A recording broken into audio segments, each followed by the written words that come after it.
I have loved Beauty and the Beast since I was about 4 years old. I know that I've seen it hundreds of times since, and now that I have kids of my own, probably thousands. I just thought it was the most beautiful and perfect movie. The question becomes, why remake something that's perfect? Part of it was this great opportunity to tell it in a live-action, fully photoreal version and distinguish Belle again 25 years later as a 21st century heroine. When you love something that much, you really want to do it justice. It was something that we all knew we had to live up to. Who's there? Come into the light. We had this extraordinary team who are legendary. They have given us the means that we needed to make it everything it could be. Hello. You can talk. It feels really good to be in this group of actors. It's an amazing cast. There's so many wonderful, iconic roles in this film. It was enormously exciting to see so many people concentrated on creating magic that will endure. Pleased to meet you. I've worked on films before where the craftsmanship has been amazing, but this has been unbelievable. There's a new beast at the box office, and it's a beauty. With a production budget of $160 million, Disney's live-action remake of Beauty and the Beast is the most expensive musical ever made. Plus, Disney's investment in the promotion and advertising is said to bring the film's total cost to around $400 million. Worldwide, the film proved to be an immediate smash and took in $357 million on its 4-day opening. It is predicted that the film has a good chance of passing $1 billion worldwide from theatrical earnings alone. Rentals and DVDs will push that even higher. Today, however, I'd like to give you a look at the craftsmanship, detail, and effort that has gone into creating Beauty and the Beast. Disney shot the movie in England at the huge Pinewood movie complex, 13 miles southwest of London. Disney has a long-term commitment to Shepperton Studios that's part of Pinewood and has shot movies there over the years, including, most recently, The Force Awakens. Let's start by talking with David Hoberman, who founded Mandeville Films in 1995. He is a former president of Walt Disney, where he was responsible for live-action movies under the Touchstone and Walt Disney brands. Mandeville is a co-producer of Beauty and has over 20 projects in various stages of development. It is into its 10th year of its first look deal with Disney. Hi, David. Can you give us some background about how this movie got to be made? We ended up deciding with the studio to basically do a remake of the 1991 animated film. And since we were in that world anyway, and since that movie was such a beloved film and such an iconic film for audiences, for decades, we were kind of honored that they allowed us to do it. So we set out to do a live-action musical, which wasn't the plan in the beginning. It's a classic remake, but are there new elements? As we brought 2 new songs to the film, we also wanted to bring a couple other characters to the film. So that was kind of important to us. And we went through tons of ideas, salt shakers, pepper shaker, whatever it was going to be. So we ended up with this character Garderobe, which Bill always wanted for Audra McDonald because she's an opera singer, basically. And cadenza, which is a harpsichord that we were able to get Stanley Tucci to play. With such a huge budget, do you think you can call it an epic picture? Much more epic than we thought. I remember walking into the ballroom set and just going, oh my God, this may be the most beautiful set I've ever seen. And there was so much building, and we were on 7 stages and we have to turn them around, so we have 2 sets on each stage during the course of the movie. So we had to tear down the ballroom and put another set up. And the scale of everything, the foyer, the dining room, the entryway to the castle, which was just exquisite. I mean, everything about it is gorgeous and alive, and Sarah Greenwood just knocked it out of the park. Thanks, David. The executive producer on the film, Jeffrey Silver, began his career as an assistant to the famous producer-director Otto Preminger. Mr. Silver has produced over 30 feature films, and his movies have grossed over $2.5 billion worldwide. Jeff, you have a degree in theater and a long career in the movies. What was it like to have the original animated film to do over again in live action? Well, it's a delicate balance producing a classic for a modern day. The 1991 animated film, the Disney classic, is just one of those most revered films. So, yes, it's a daunting job to bring it up to date, but we think of it as a modern tale with classic camouflage. So that was the balance. You want to bring enough in from the animated film to satisfy the original fans and give them something new as well. So I think we struck that balance. Disney's traditions of music are what makes so many Disney films. Who did you entrust the music to? Well, the original music by Alan Menken and Howard Ashman is just one of the classic movie musicals of all time. In the animated film, they struck chords, emotional chords, humor, adventure. It was just a beautiful amalgam of all the emotions you want in a musical. Tim Rice came along and updated the lyrics for Evermore and Days in the Sun, and created a new music for the old fans to be excited about seeing something new in the movie. So. Pretty great musical team. What are your favorite sequences? The most iconic scenes I can think of in the movie, and the ones I was most excited about, were the musical numbers. I mean, starting with Belle, the opening number of the movie. Hundreds of extras, hundreds of dancers marching through a village in France, which of course we shot in the backlot at Shepperton. Very exciting stuff. I think the showstopper in the movie is going to be Our Guest. It's, of course, one of the most beloved songs from the original 1991 classic animated film, and we're bringing it to life with a combination of practical photography and visual effects photography that I think is unprecedented. So that, I think, is going to be something people will want to see the movie for. Thanks for being with us, Jeff. When it comes to detail, costuming, and creating historical films, the British set the mark.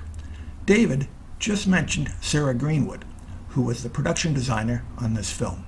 She studied at the Wimbledon College of Art and became a production designer in theater. She got a job in film at the BBC in the early 90s, but when the BBC outsourced production design, she transitioned to independent cinema. She has been nominated 4 times for an Academy Award.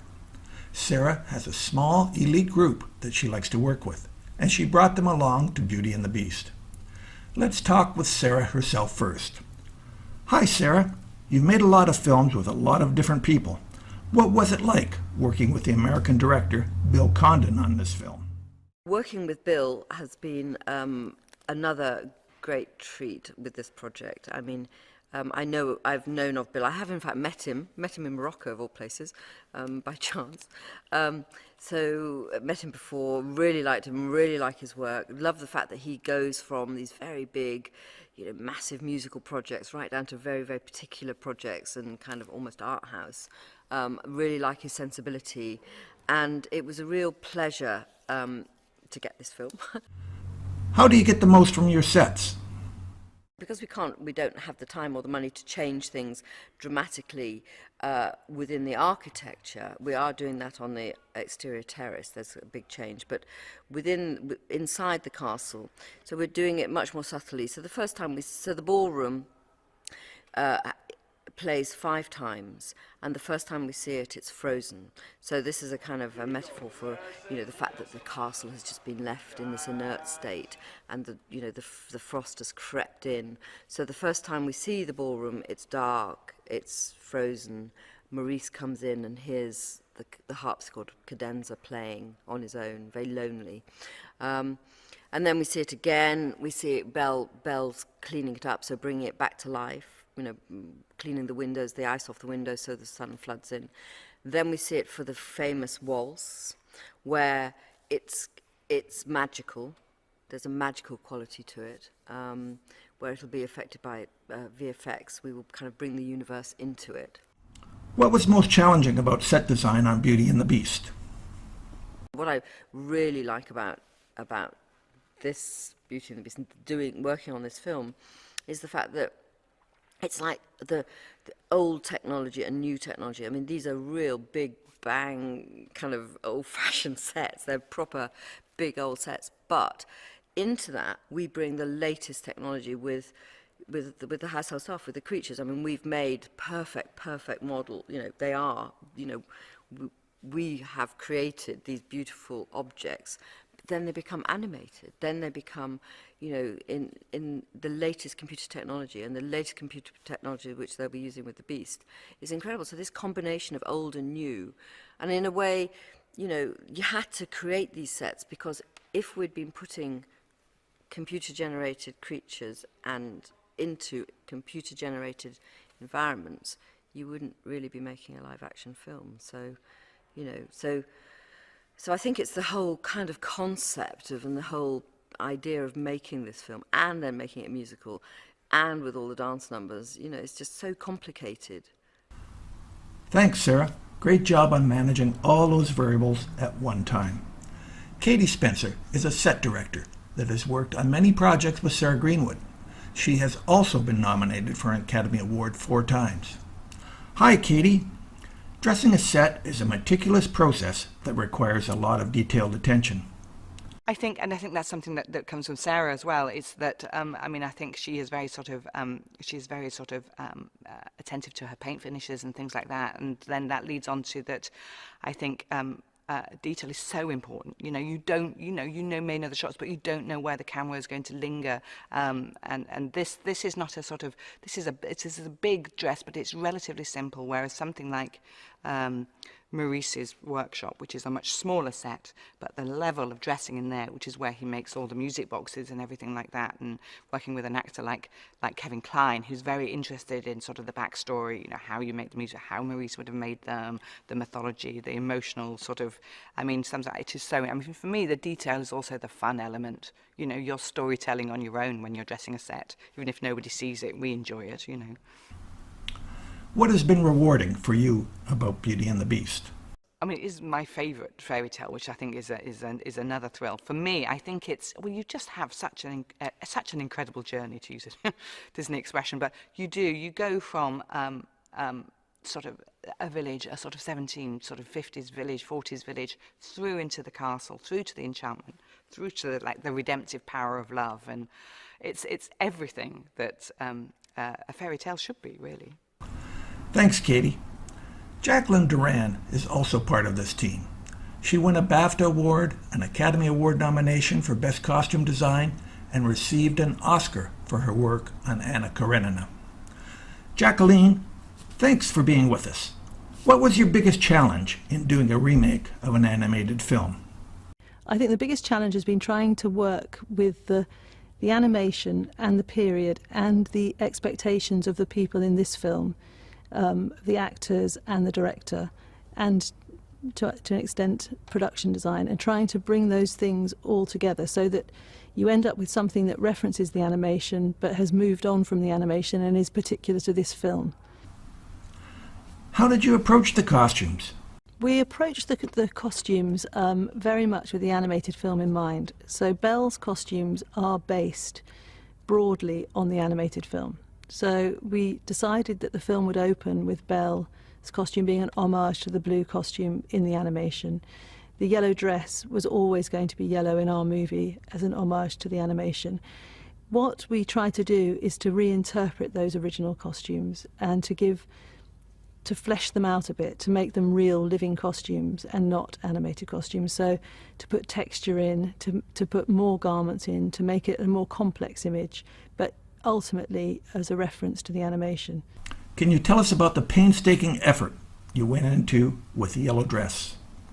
The yellow dress was one of the most difficult things to achieve, even though watching the movie you might think it's quite an obvious choice. In fact, what happened is we went through a long design process where we tried different looks, and we experimented with different ways of interpreting the yellow dress. I mean, it was always given that the dress would be yellow.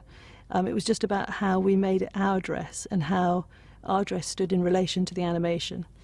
Where we ended up in the end was in concentrating. It was quite a simple dress, quite a close interpretation of the animation, and what became clear was important was the movement. So in fact it was a very soft structure which was built up with meters and meters of silk organza, all dyed yellow, and cut broadly in a circular shape so that the movement, so that emphasised her movement. What about the costumes for the Beast? From the earliest weeks of prep, we've been working on physical costumes for the Beast. In those weeks, it was never certain whether the Beast would be a prosthetic beast or a CG beast. But in terms of the costume department's work on the Beast, we have made three-dimensional costumes. So we have a costume for each stage of the Beast's story, which exist. And at the moment, we're looking at them on a maquette. But in the fullness of time, the visual effects department will scan these costumes, and they will then use our physical costumes as the core costume that they then apply to their CG beast. It's a process that I'm not exactly sure how it works, but that's the plan. Thanks, Jacqueline. You, Katie, and Sarah certainly have proven to be an excellent team. Disney has been elated with the craftspeople at Shepperton, and audiences have confirmed that trust. So much so that Disney Studios has entered into a long-term lease arrangement with Pinewood Studios. Instead of paying to do productions at Pinewood on a film-by-film basis, the intention is that Disney will have a lease on facilities, including sound stages and permanent office space. Currently, director Rob Marshall is working at Shepperton Studios on a sequel to Disney's 1964 classic, Mary Poppins. It stars Emily Blunt as the magical nanny and Lin-Manuel Miranda as the lamplighter. The supercalifragilistic chimney sweep, portrayed by Dick Van Dyke, who is now 91, is also set to appear in the film. So thanks for watching. As we've shown, it's the details that make this film special. I hope you'll enjoy Beauty and the Beast a bit more now, and will watch for more Disney magic coming from Shepperton. This is Mike for Backstage Movie News. See you at the movies. Here's a look at the trailer.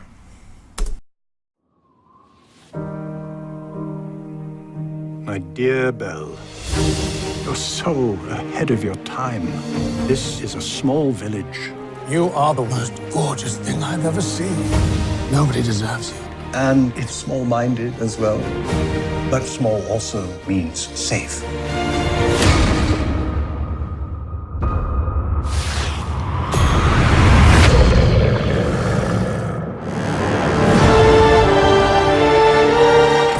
I've come for my father. He's a thief. Come into the light. I will escape, I promise. Look, my girl. Who said that? Hello. You can talk. Hello, of course. It's all he ever does. How lovely to make your acquaintance. Want to see me do a trick? What happens when the last petal falls? The master remains a beast forever. And we become antiques. What did you do to it? Nothing. Get out of here! Go!